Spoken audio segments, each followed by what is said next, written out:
Ginanap na Musikahan Festival sa Tagum City, nagpasiklaban ang mga musiko. Pero sa lahat ng mga nag-perform, ang bulilit na ito ang pinakaumagaw ng pansin.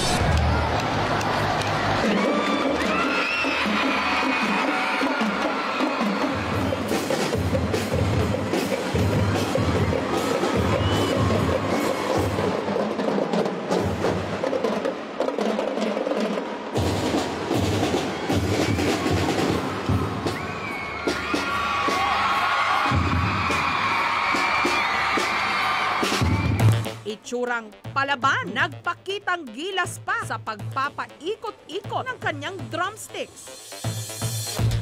Hindi nagpakabog kahit pa mas malalaki at matatanda ang kanyang mga kasabayan.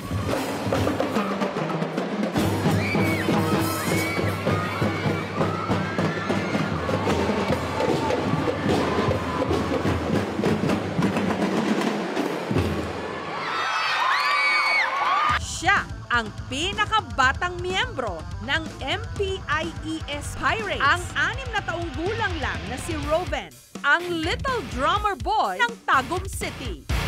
Anong tawag nila sa'yo? Wonder Drummer Boy. May nagpapapicture na ba sa'yo? Ano nang papicture? Tila best friends nga raw ni Roven ang kanyang drumsticks.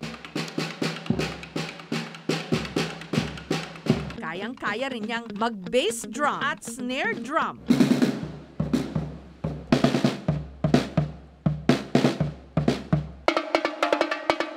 Ang ating little drummer boy, marunong ding magturotot.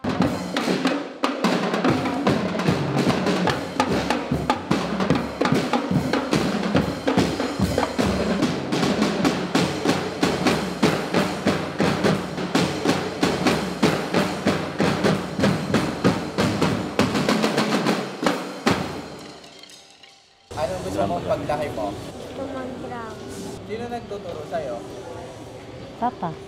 1, 2, 3, go! Ang tatay ni Roven na si Felvin, ang coach ng kanilang banda. Nakitaan ko po ng hilig si Robin sa drums. Nung 6 months pa po siya, one time po, binigyan siya ng kapatid ko ng drum na pang festival. Siya po ay nai-enjoy pag binigay mo yung drum sa kanya, ilalaro-laro niya. Pag kukunin mo naman, siya po iiyak.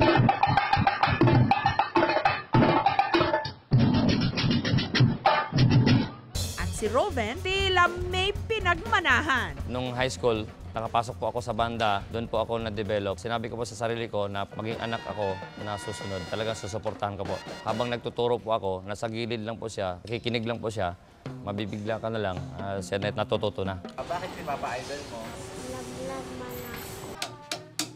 Dahil walang drum set sa kanilang bahay para makapag-practice kahit na anong bagay, ginagawa niyang tambol.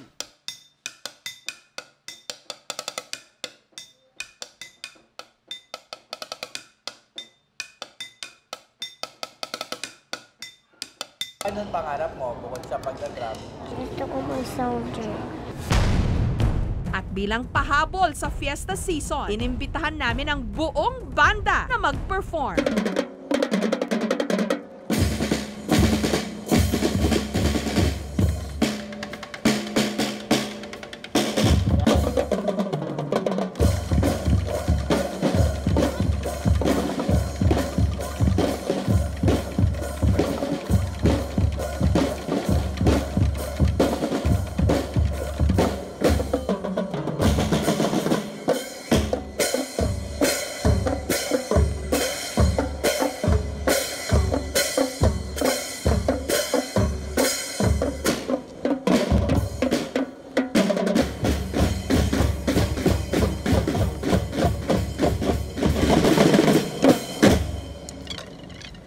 Talented na, cute pa. Kaya isang bagsak naman dyan para sa ating little drummer boy.